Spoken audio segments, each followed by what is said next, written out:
for today. So naisipan namin ng asawa ko na mag-gardening naman, mga halaman, kasi nakita namin marami na kami mga butter dito. So naisip namin na gawin namin sila mga paso. Especially itong mga pat na binili ko. Binili ko siya matagal na, so ngayon ko lang sila mapapakinabangan. So binili ko to sa IKEA nung nasa Saudi pa ako nag-work. So ayan, ngayon ko lang siya mapapakinabangan. And sana guys, tulungan niyo ako na malagyan sila. So baka naman meron kayong ma-refer sa amin na pwedeng ilagay dito na halaman. And then baka may sobra kayong halaman, pwede nyo ilipat dito guys. So guys, balik tayo dito. So ito yung mga sample na gagawin natin. So ito yung candle holder na mabango siya eh. So, gagamitin na natin siyang holder ng halaman. Siyempre paso. And then, ito yung mga bottle. Gumawa na ako ng sample. So, ito yung parang, yan, magiging lalabasan niya. So, yan. Nakita lang namin ito sa net. Nag-search lang kami kung anong pwedeng gawin sa bottle para lagyan ng halaman. So, guys, tulungan nyo kami para maging productive naman tayo. Everyday, kailangan meron tayong gawin sa bahay habang dinadanas natin itong pandemic. So, be productive. So guys, maraming salamat. And kung bago kayo sa aking channel, just subscribe RD Salcedo for more video updates. And click na rin yung all button notification para updated kayo sa aking mga video. So let's go guys, and be happy. God bless.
Sabihin mo yung totoo, bakit tayo gumagawa ng paso na recycled? Anong dahilan? Bakit tayo nagre-recycle ng paso? Aminin mo na. So guys, ginagawa ng recycle na paso. Oo. Kasi guys, wala kami pambili.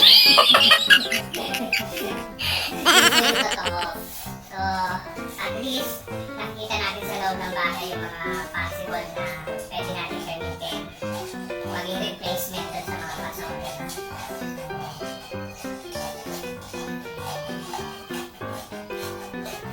Yes, nakatulong pa tayo sa environment.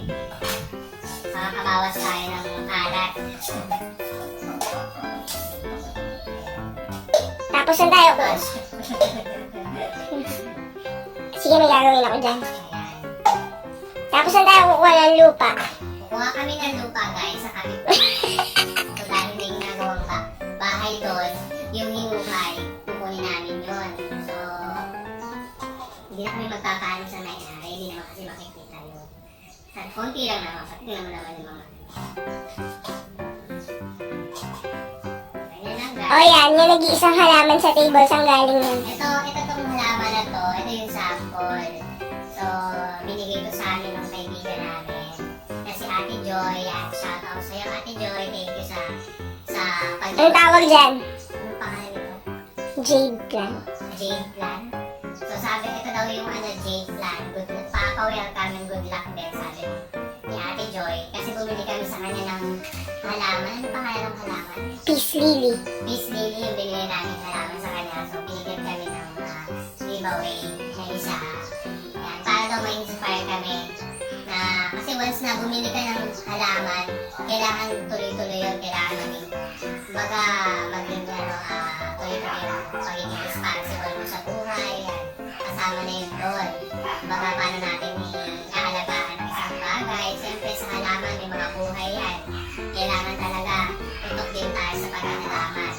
Mawili tayo ng patanggal ang stress, magising mo sa umaga, diretso ka sa balcony mo, didiligan mo yung mga halaman mo, sa garden, yan.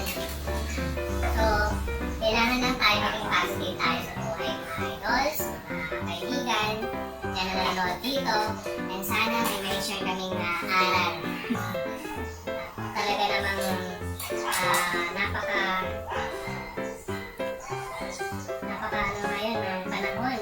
Kailangan maging productive tayo. Tapos na ito ating mga idols.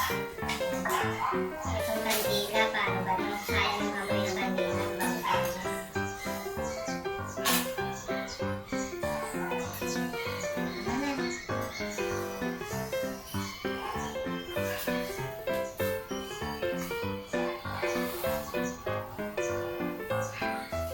Ito po, meron po akong nahuli. Sa kalaliman ng gabi, may nanguha ng saan ka galing? Bakit ba? Huli ka. Huli mo. Bakit dyan ka magtatanim? Dyan ka pa talaga kay Mama Mary. Magkukumpisal ka dahil nanguha ka ng lupa. Bakit hindi na lang doon sa gilid? Madilim mo. Mas malinaw naman. Saan mo kaya ang ilaw dito?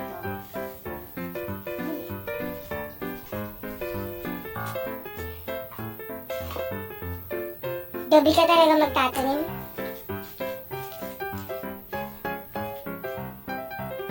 Bakit ang binibidyo mo ako? Kasi nagnakaw ka ng lupa. Nagnakaw ka ng lupa. Hindi ko na naiyak. Kasi, say hi to the vlog. Say hi to the vlog, Kasi. Hi! Say hi, Kasi. Say hi! Hello po! Okay.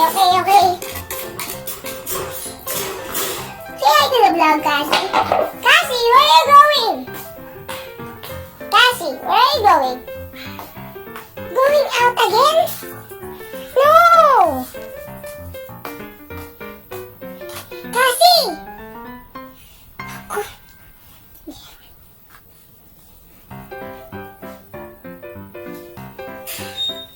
Ano gagawin niyo? Ano gagawin ng mga to? Sabi ni Kasi.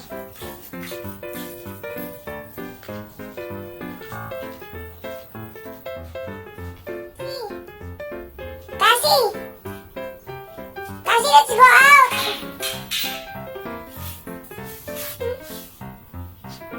Oo. Huwag kang iihi dyan, bruha. Dito tayo sa labas.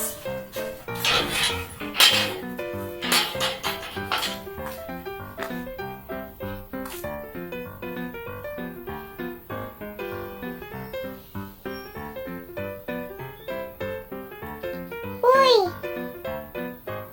Dalian mo!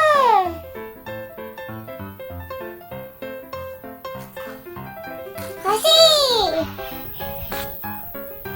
Pechay naman. Kasi huwag dyan sabi! Katiks ko ulo ito.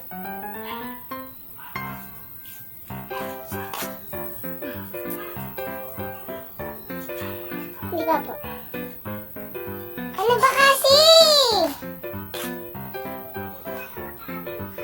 Lagi na nga. Ayaw ako sundin eh.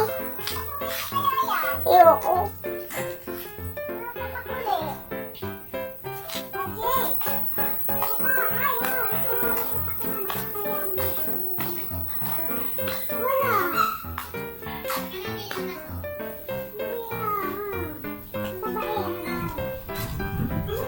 Sunod na sunod sa'yo si Kasi.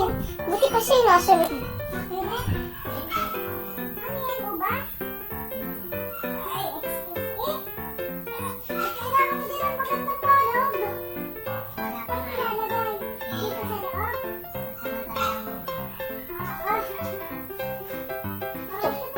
Hanggang ngayon nga yung ubos si Tita Wait dun, hindi pa rin naman namumu. Pero may ano na, may balag na. Aba, baka naman makain eh. Ay, ito napakapahan. Ha? Ito. Makain 300. Nakuha lang namin yan dun. Napakamahan nito.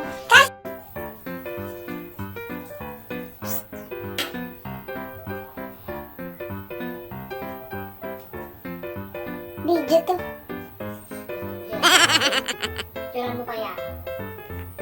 Anong ginagawa mo? Hindi na po kami. Anong ginagawa mo? Kasi gabi na po kami. Kumuha na po ng lupa sa kabit. Tapos, yung halaman saan galing? Kinuha din po.